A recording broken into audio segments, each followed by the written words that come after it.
Hey friends, it's Steven with Leviathan Snakes, and for this week we are going to be doing another egg to shed video, but I'm going to be upfront and say that this clutch has been the worst clutch that we have ever had.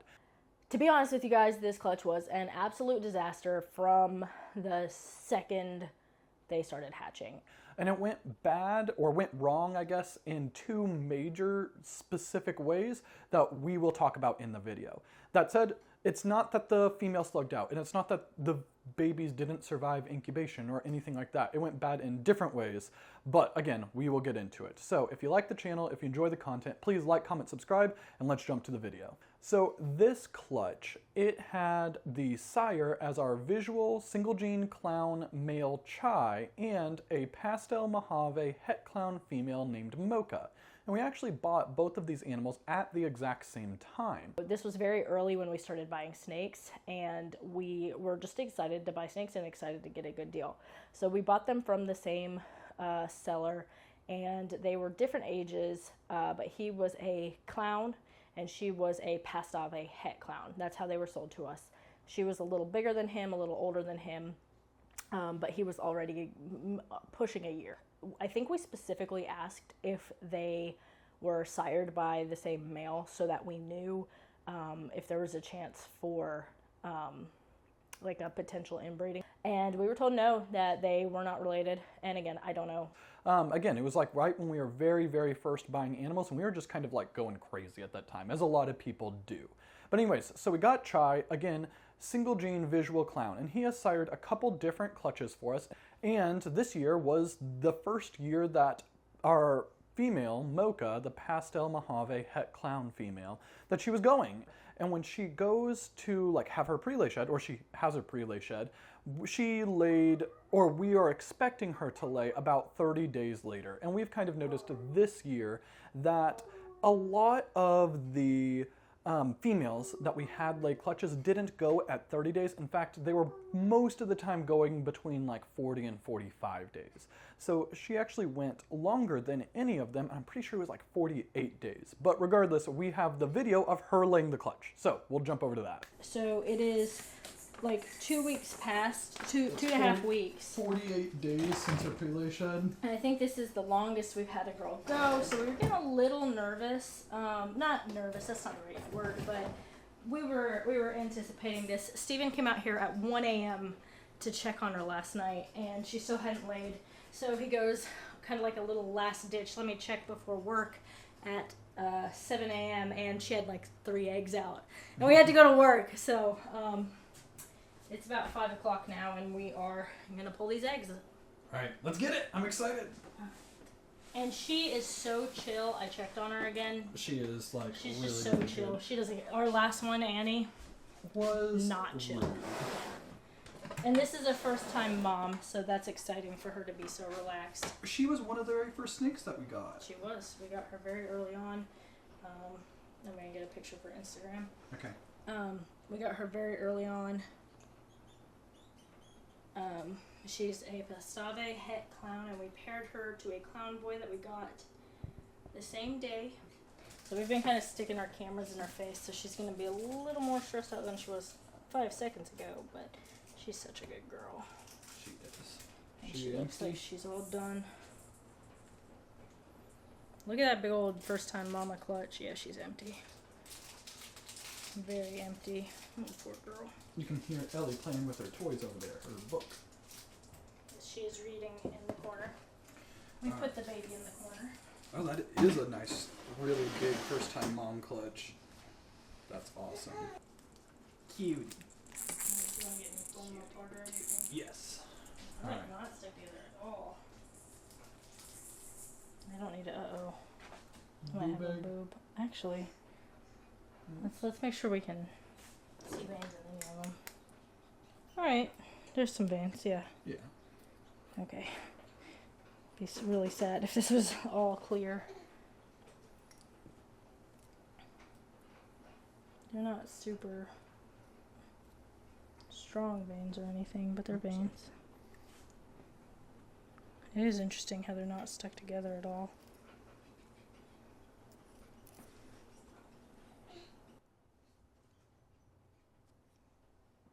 So we were very much expecting a 9-egg clutch of clowns, Mojave clowns, pastel clowns, pastave clowns. And this is a clutch that we did cut. We don't cut clutches very often before they pip out. This one we did cut, and there were no clowns. There was one that looked really, really funky. And I was like, I do not understand like the pattern going on here. And then there's one that stuck her head out immediately after like we cut the egg. Like she was ready to come out, but she didn't have an egg tooth. And in addition to not having an egg tooth, she has a deformed skull, and she is tiny. She is about 20 grams. So immediately right off the bat, worried about her being non-viable. And also not thrilled about having 0 clowns in the clutch. And again, could not place what this one snake's pattern was and the coloration of the pattern, or the coloration of the snake. So that tiny snake comes out really early. She still has her yolk sac attached, and she actually drops it pretty quick. We have a few more babies come out, and Stephen immediately notices that one of them is missing an eye. Not thrilled about that either. So now we're a little worried. We have a deformed baby. We have no clowns. We have a baby with physical deformities and really low size. We have a baby missing an eye, so another physical deformity. And then we have like one good to go snake. In all, we have 3 snakes that come out totally unharmed or unbothered by any genetic issues. We have one with a small eye and one with a missing eye, and there are still 3 eggs in the clutch. That one with the really strange pattern that has a much lighter appearance, I remember seeing a Kabilka video where he was cutting a clutch that he didn't realize had, I think it was a pied clutch, that he didn't realize both parents even had a chance for being heteroxanthic. So when he saw that they were this really like light color, this like white and black, he thought they were non-viable babies that were already deceased in the egg. And that's when I thought, oh no, this baby hasn't stuck its head out at all. It's not moving. It's probably, this isn't an axanthic. This is a deceased baby. So we cut that baby out of the egg the rest of the way, and it never formed a skull. The reason its pattern looked so bizarre is because of the kinking. It was folded together back on itself. So that pattern kind of ran from back to belly, and it really distorted the pattern. That's what happened there, and the coloration was obviously that there was no blood flow. The baby had no head, so it never lived in the egg, and it was hard, but at least, you know, it wasn't something that we had to euthanize ourselves. There were still 2 babies in their eggs, and they weren't showing their heads. So we kind of had the idea to look a little closer. When we cut eggs, we cut very small holes. So we decided to cut the eggs all the way, and both babies were severely kinked. They were non-viable. They weren't going to live outside of the egg by any means.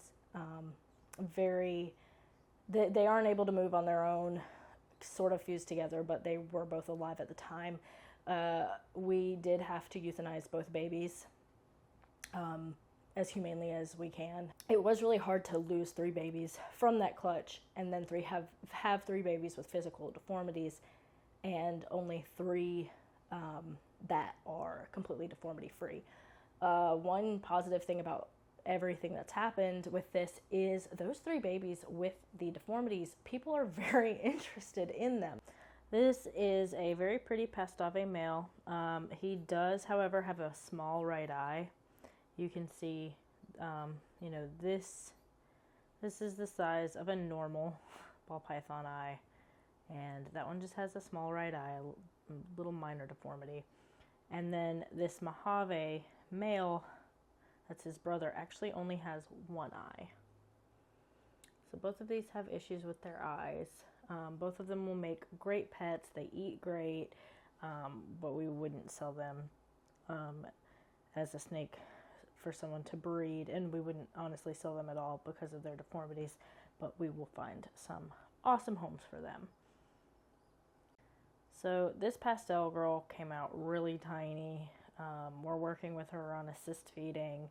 We make sure she has plenty of water. She hasn't shed yet.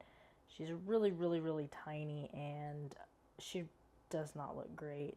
I'm hoping the way her skin is separating that she's gonna shed soon, but I worry it's just that she's not getting the nutrition she needs. Again, we're working with her on assist feeding, but she does not assist feed like we hoped.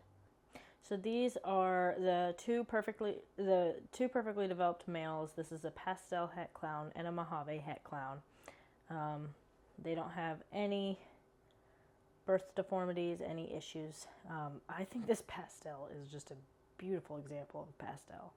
And this Mojave is a beautiful Mojave. It's just, sometimes I feel like pastels come out a little washed out, and this one is just so vibrant. This is a pretty little Pastave het clown. She is what we thought Mom was. So she's a Pastave just like her mom, and she's het for clown 100%. So very pretty girl. Beautiful Pastave. And we actually calculated the probability of it, and it's like a less than 0.1% that she actually is a 100% het clown female, but we just missed on every single one of the eggs. So realistically, we can't be going into future pairings thinking like, oh, well, we hit that less than 0.1%, and we're going to continue to pair her as if she is het clown. And realistically, we are just kind of accepting that she's not het clown. And I think that this happens not a lot in the hobby, but it's not unheard of. Again, we don't necessarily know whether or not the people who sold her to us had lied about it, if they were resellers and the person or people that they had bought her from had lied about it. We don't really know anything. Or again, there's a very, very teeny tiny, less than 0.5% of a chance that she is het clown and we were just super, super unlucky. But again, we don't think that that's very likely, and statistically it would be a little foolish if we continued thinking that she was het clown and we were just that unlucky. Now, that said, that doesn't necessarily mean that we are going to get rid of her or anything like that. She's still a breeder size pastel Mojave female, so we're planning on making bells with her next season. And that will also kind of give us an idea if the genetic deformity kind of issue that happened with these babies is with her, if it was kind of a random anomaly, maybe a combination between her and the sire. We don't really know, but we're gonna see that before we ultimately kind of decide what we should do with Mocha going forward. We use Govi's little thermohygrometers in our egg boxes in the incubator. There was nothing unusual about the temperature, humidity during their incubation. We have hatched, 95 eggs this year. We've had 5 non-viable babies, and 3 of them came from that clutch. So, not sure exactly what went on there. We don't believe it was an incubation issue. It's possible that Mom, being a first-time mom, maybe possibly her and the sire are related. But with ball pythons being a non-migratory species, it takes generations of inbreeding to create this type of physical deformity. And I really don't know what happened with this clutch. So that's something that's really hard. If it was something along the lines of, we moved the eggs into a different incubator halfway through incubating, that would be on us, right? Or if we had paired 2 genes together that are prone to genetic defects, birth defects, those things would be on us and we would know what happened. In this case, we don't know what happened, and that does make it a little more difficult for us, just knowing that we don't know how to prevent it in the future. Aside from this, we've only had one other baby with kinking, and we had one baby that passed away immediately after coming out of the egg. So we really don't believe that it's our incubator. Incubator's done great for us so far. We just think that it was bad luck this time. So with the baby that is very small and has not let us assist feed her. We've tried assist feeding her pinky, mice. In the future, there is critical care carnivore that you can get on Amazon. It is like $50 for a bag, but it is something that is probably pretty handy to keep on hand if you are breeding hundreds of snakes, because eventually you're probably going to get an animal that needs to be assist fed or force fed. So thank you so much to Reagan Renee's Royals. They're the ones who pointed out the critical care carnivore to us, and we really appreciate their guidance on that. The one-eyed baby and the small-eyed baby, I said earlier, we are not going to sell those animals. Luckily, we have a good enough social media presence that folks have seen that those snakes will be available and need homes and will not be sold by us. So we've had several people inquire about them. I think the novelty of like a one-eyed snake, especially when it's such a healthy animal, people, they want that. So very happy that those snakes are going to go to great homes. Again, we don't know what we're going to do with the smaller snake. So what's up? We forgot to record an outro, so thank you guys so much for watching the video. You can't see the messy desk, can you? No. Okay. But I can show them the messy desk. Don't show them the messy desk. All right. Thank you guys so much for watching. If you enjoyed the video, go ahead and like, subscribe, follow us on YouTube. Instagram is @Leviathan_Snakes. We really appreciate you. We'll see you next time.